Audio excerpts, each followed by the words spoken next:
When you're not doing your music and releasing your singles, what are you working on? What do you spend your time doing? Venue, and then a little bit of rock house. So it's mostly really just focusing on Venue Inc. Venue Incorporated. We're developing the Soundster technology that will hopefully make sure artists and writers get paid in restaurants and places like this where there really isn't any type of tracking right now. And then obviously we also have our Set FM technology, which is the ability for us to record shows like with our major artists and release the content directly to mobile devices within just a few minutes after each show. So it's kind of two arms of two arms that a company. Like one arm of the company is, sorry, my fan club is absolutely going nuts back here, just barking her full head off. But so basically, there's a consumer arm in the company, and then there is a B2B arm in the company. The B2B arm is really more the aspect of the Soundster recognition technology, and then the consumer is more like on the Set FM side. And we recently introduced an artist services component, which is more or less B2B as well, to work with really motivated and talented artists in helping to develop their career. So that's really 99% of what I do is around venue, and obviously I'm launching a separate endeavor with my partner Jock Weaver, which is the Rock House Live venues, of which I have two in Memphis, and we're opening a flagship location in Clearwater, Florida in March. That's fantastic. Well, you definitely do keep busy. I like the idea of doing the artist development. The business side of what we do is entertainers and radio people, musicians, whatever you want to classify us as, is really needed because most of the time we're pretty much left on our own. The big corporations have taken over and they dictate. Yeah, they dictate all the terms, and they become over the years. I don't want to sound like wear a tinfoil hat, but it seems like the word oligarchy is starting to really cement itself in our nomenclature each and every day. You could see it around you, like who's really running the joint, who's really in control. And I think that, it's been my experience that we have many challenges, and it's up to all of us to do our little part to make the world better for everybody, whether it's your suicide prevention work or just your business acumen and being there for other artists. I applaud you for that. So I really do appreciate that. Well, thank you, man. The music licensing side is something that, you get a different answer depending on who you ask. So, yeah. So, well, and this has been a problem. The big PROs like ASCAP and BMI, especially, and CSEC to a certain degree, have been doing roughly the same type of business model for 50 plus years, if not longer than that.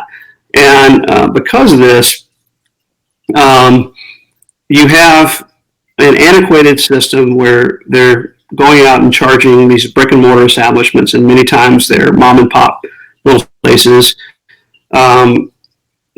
based on weird things like square footage or the number of people that this place would hold at any one point in time, and these arcane calculations to come up with a number that they just basically I kind of think they dream it up out of the blue, honestly.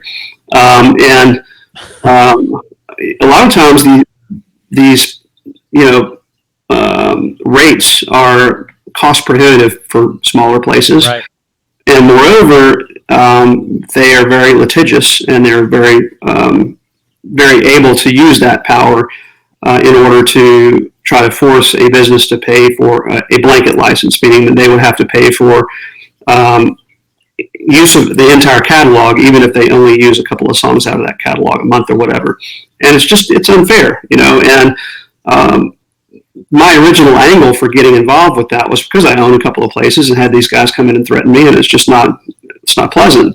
And after having been in the business for 17, 18 years now, I'm well aware of how the publishing works and rights management and things like that. And my first question to these guys is, well, look, okay, I'm only playing 2 of your songs a month. Why should I need to be paying this big blanket license fee? Mm-hmm. Well, if you happen to play one of our songs, you're going to get sued for, a copyright violation. It could be $10,000 or more per violation. And that's enough to scare most small business owners into just going along with it, the strong arm tactic. But in reality, it's like, look, that's just, that's not fair. I get, I want to make sure artists get paid, obviously. And I had originally got into the Soundster thing. The idea of it came along before we even acquired Soundster into Venue. And I'd filed a couple of patents and whatnot. And I've been in technology my entire life. And I was thinking, why can't I just, automate myself? Well, in the past, I would automate myself out of a job, literally. But this is those things like, why can't we create a technology that will track the music being played and on an end-to-end basis, importantly ensure that the writers and artists are getting paid? Because right now, about 80% of the artists and writers whose music is getting played in any of these venues, they're not getting a paycheck. And to me, even a bigger travesty than overcharging the establishment. So it's kind of a dual problem that we're trying to tackle here. And I think, it's going to take some time, but our soundsters, obviously, we're rolling these out to help you guys with new HD, but radio has exactly the same problems. And in terms of, internet radio, terrestrial radio, brick and mortar establishments, these are all based on these old blanket license type situations. And there's just not enough tracking of the music and the writers in order to make sure that the folks that deserve getting paid get paid. And that's what we want to solve. Yeah. And you're right about how they come up with their rates. I could tell you, I've been involved in some really gigantic negotiations in the past. Yeah, you have. Yes. There's a contract that's still in force today. I'm just going to say it in ways that really doesn't talk much about it, but I'll give you an example. Understood. The rates that are in effect today were rates that I wrote in 2004. And how did I come up with the rates? I just came up with off the top of my head. And to this day, they're used for certain purposes. That's usually how it happens. Now, what the dynamics of coming up with those rates, usually it depends on the mathematician or what kind of formulas you're using or what kind of ways you're going to defend that position. But I think you're onto something. The rates were just created based on probably some guy like me one day going, all right, here's what I think the rate should be. And you put it on a card. And there you go. And they're not going to change. But what we'll do every year is increase it by 3% because it's fair. It has been a quagmire. And, I was pondering this the other day, Zach, that the idea of some people saying by 2030, no gasoline engines, right? And I'm like thinking, son of a bitch. I like my Dodge Challenger. So, go ahead. Once you buy it, it's yours, right? And then I'm thinking, well, nobody's going to tell you can't drive it anymore, I would hope. But then I thought, well, what if you developed technology that took the same configuration of your car and you made a couple of adjustments that are add-ons in a kit, and instead of using all 13 gallons to get a range of 350 miles, you were able to reduce it to one gallon for the same amount of miles. There's that. Yeah. Then I thought, well, you can't really be upset with the changes in technology because at one time, if you would have told somebody that they had to give up their horse in New York City to go to a horseless carriage, they probably would have hung you. You know what I mean? I'm like, what are you? Exactly. Yeah. Then I thought, I'm like, well, something, it'll all work itself out. The one thing that we all can do is sort of anticipate where it's going to lead. And I think that we have a couple of great examples for somebody who's watching the two of us who are in businesses that have nothing to do with, I guess, or very little, you would think, very little in common within a major accounting firm or with how a corporation works. But you could see some of the different processes and some of the different thinking that we're using are probably more in line with the corporate side. And I think that as an artist, the struggle has always been between the art and science of business and art, and how It sure is. Yeah. How many times I've seen, Zach, that you have guys with platinum records on the wall, gold records on the wall, diamond records on the wall.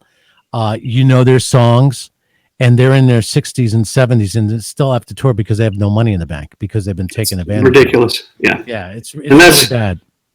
Yeah, I agree with you. I mean, I've been really in the space now professionally for 20 years.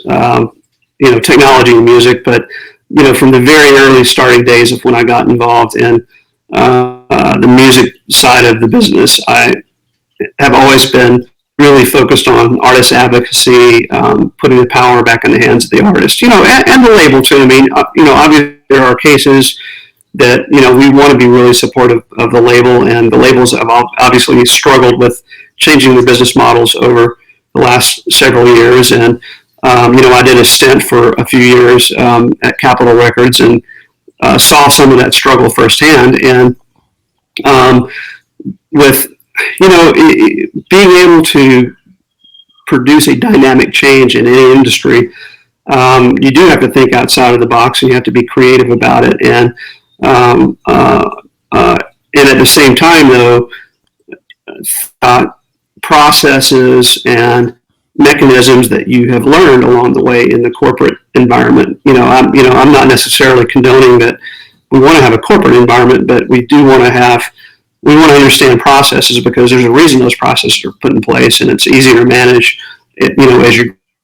And I think if you embrace that as well as a creativity side, then you really have kind of a winning hand, if that makes sense. Well, yeah, because you can, again, anticipation and then coming up with some solutions. All it requires is a little thought. Like I told you a few weeks ago, I was having coffee one morning and I was watching my favorite swan go across the lake. And I'm like, oh, I got a great idea, which we won't talk about. But let's shift over to the music now. Sure. This was really interesting, but it's all about your new song, Fight. Thank you. We have Ordinary Girl, of course. If someone was to say, I've heard that Zach Bair guy before, Zach Bair band, it sounds so familiar. I heard he's terrible.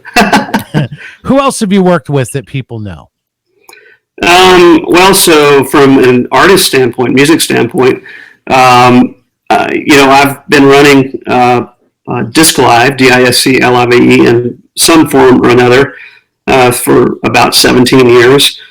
Disc Live is known as a pioneer in instant live recording. So literally I have produced live recordings for everybody from the Pixies, who was one of our artists that we really went out with in a big way, to Slash and Bethany, and Paul Rogers, independently from Bad Company, as a matter of fact. We've also worked with Devo and Blonde and Cedar. Good Charlotte is another one. More recently, we've worked with King's X. And this past summer we did, not this past summer, I keep forgetting, it's kind of like 2019, we did a big worldwide tour with Rob Thomas. And we're actually slated to go out this summer on the Matchbox 20 tour. That'll also be a global tour. So we've really worked with quite a number of major artists, and I'm very thankful to be able to have worked in that space for so long. That's quite the resume. You mentioned King's X, and one of my favorite bands that's related to King's X, people should watch out for, is Trope. I think we've talked about them. We've had conversations with Diana on lead vocals, that group Trope.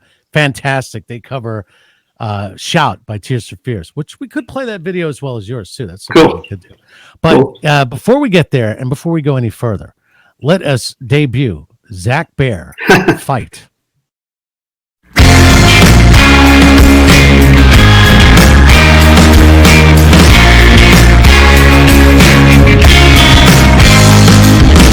Some other days you'll find your way, And then a piece inside you makes it okay. Sometimes it's hard, but you follow through. Your friends say plenty, but you find out a few. You gotta go, you gotta move. When things are sudden and there's nothing to lose. Yeah, fight for your life every day. The world is just falling apart. Yeah, fight for your life all the way. All the same because you never start. Yeah, fight for your life, it's the way. It's the way. An angry voice from another car. Somebody else's push just patience too far. A crippled man with a cardboard sign. Chuck up some change and I'll be just fine.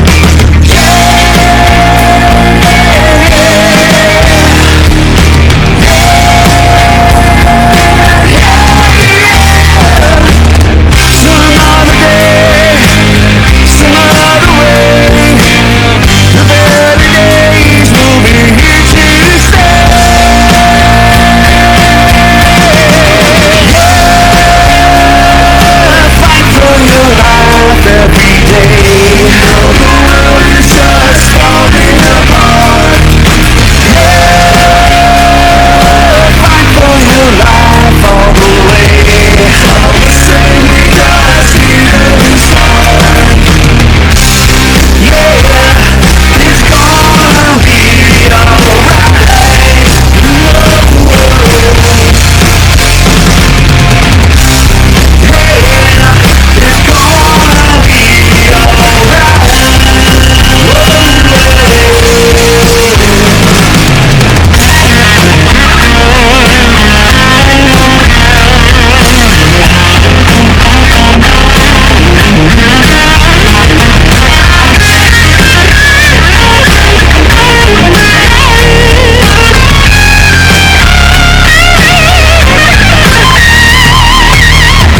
Silent eyes, FDY.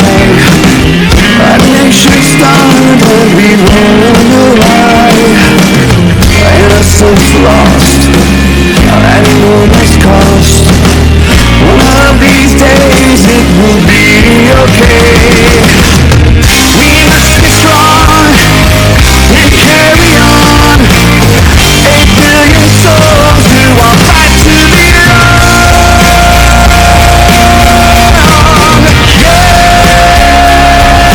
fight for your life every day. The world is just falling apart. Yeah, fight for your life all the way. All the same because you never start. Yeah, fight for your life, it's the way. All the same because you never start.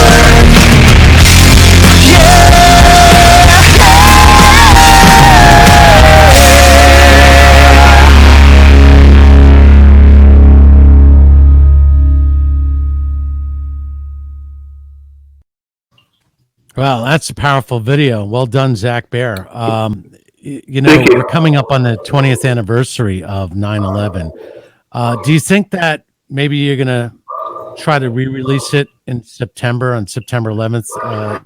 Yeah, 2021? I imagine. I mean, just like Ray Girl, I expect to continue. The song is going to continue to have some life around it, and we really have not done a legitimate video yet. I mean, we did the video, and I'm going to give props out to the girl who put that together, Hammett. She just did a fantastic job with that. Yeah, she really did. But I will say that I think it's really a lot of potential, especially when it comes around to the anniversary, because it really, I didn't think about it quite honestly, but we are almost at 20 years in September. That's crazy. Yeah. 20 years exactly. And I remember exactly where I was when it happened. It was in the middle of it. Me too. And the, post 9/11, remember the fundraisers. And I was at one event and it ended up being on local television.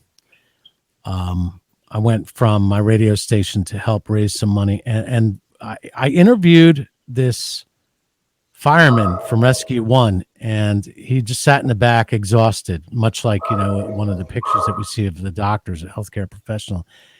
And he goes, there's not enough people going to the funerals. We need you to show up at the funerals. I'm like, oh my gosh. Wow. So we put that on the, made sure that the news heard about that. And I tended, after that, I made it a point to go and pay my respects and attend a lot of funerals.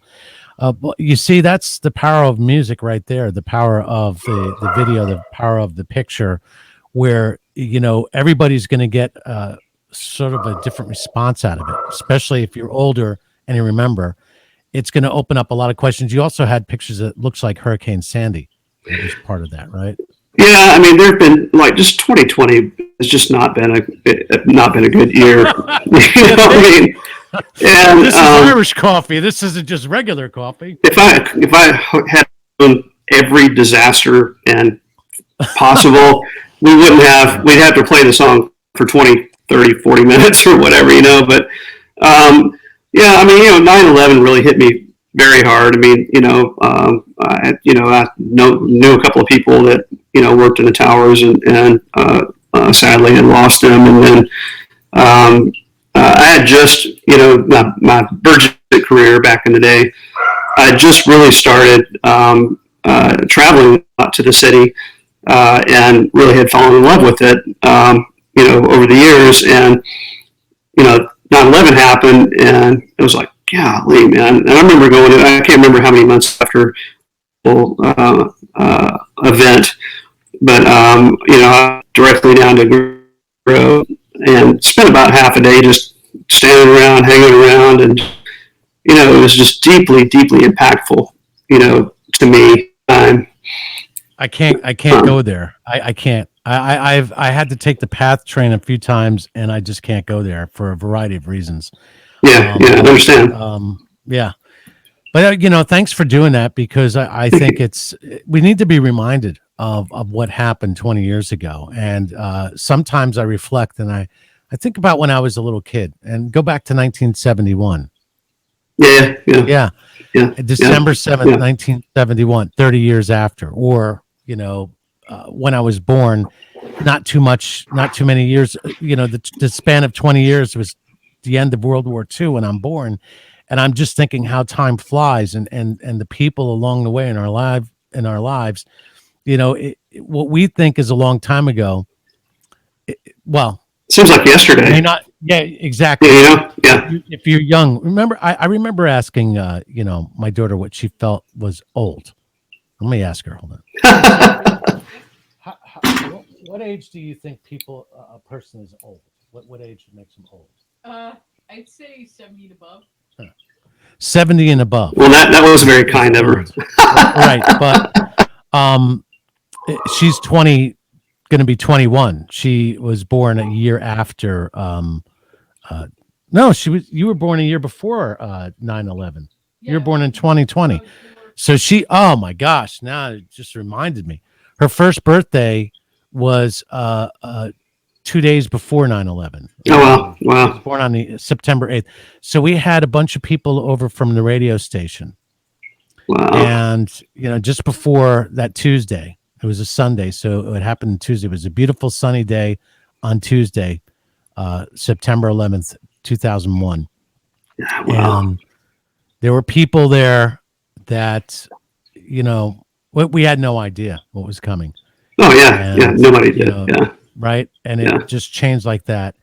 Then I remember maybe a week later, because Monday Night Football, it was the Giants against the Denver Broncos, and the Giants got smacked. They just got killed. But McCaffrey broke his leg. I remember that. Yeah. So crazy. This is such a New York. I'm in an elevator with a group of firemen, and nobody says anything. I go, 9/11 was pretty bad. Yeah, that Monday Night Football game the night before was just a disaster. And we all started laughing because like all of that stuff going on, you're concentrating on the Monday Night Football game, and to you that was a disaster. I'm like, Yeah. disaster. I mean, I'll never forget that Yeah. game. You know, Yeah. but it's just funny, like what these kind of videos they bring to the surface, and then you also cover the current pandemic that we're going through.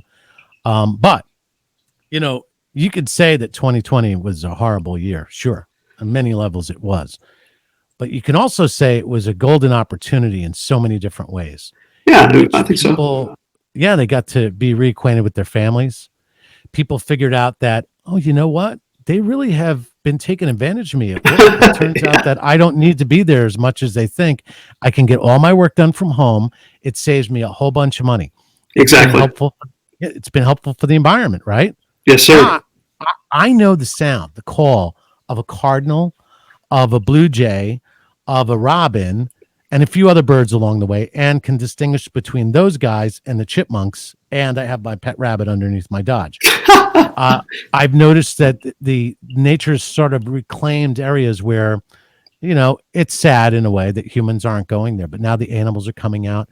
I have a herd of deer that pasture my lawn on a daily basis. I see kids sometimes when it's warmer on their bicycles again. Never saw that. So positives created. Yeah. Do you remember when they first locked down LA? All the smog disappeared. That's awesome. Yeah, but more importantly, I think it gave us a reset to now we can really focus on the most important things in our families, and you know, you spending more time with the dogs. That's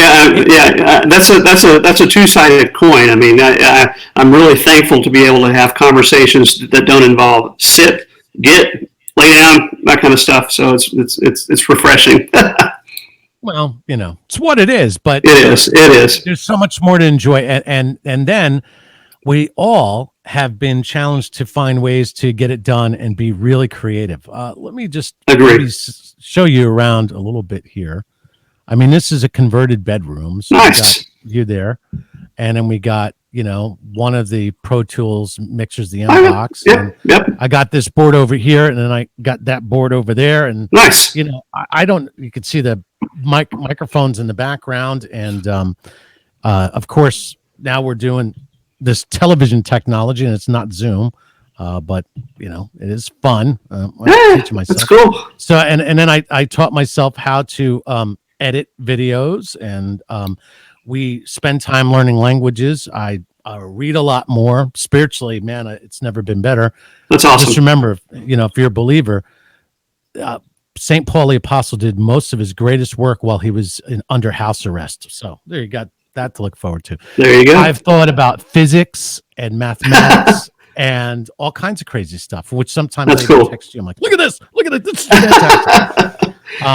It's been a great period of creativity. I mean, I can't show you my house, but that's one of my motivators right there. And I actually had time to, you know, do things that I really wouldn't be able to accomplish. And you know, I'm used to working out of the house, you know, when I'm not traveling anyway. So it's been good. Yeah, no. So there's a lot of great. I think it's sort of a renaissance that we've been forced into.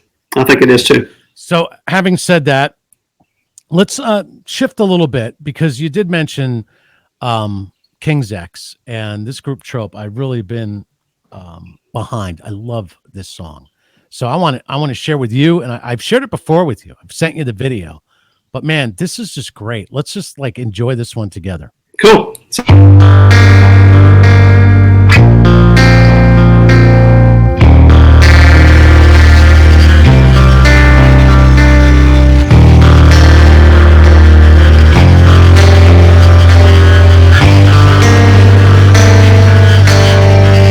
In violent times, you shouldn't have to sell your soul. In black and white,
talking you, shout. I'm talking you, shout. I'm talking you, come on. Shout. I'm talking you, shout.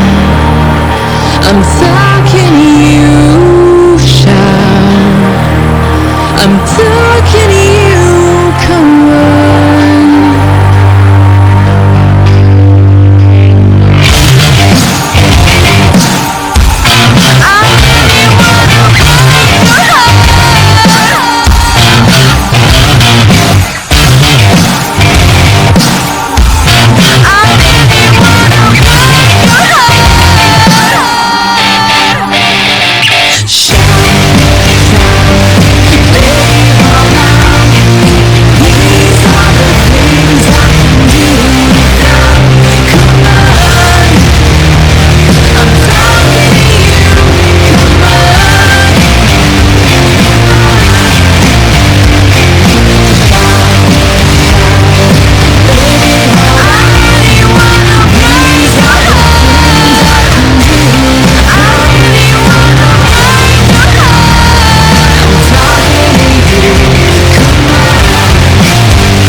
Holy cow! I got goosebumps listening. That was incredible. Oh. I really enjoyed that.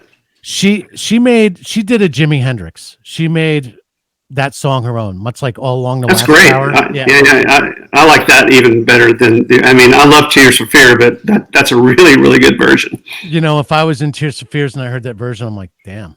Yeah, exactly. Better than I did. Yeah. And Yeah.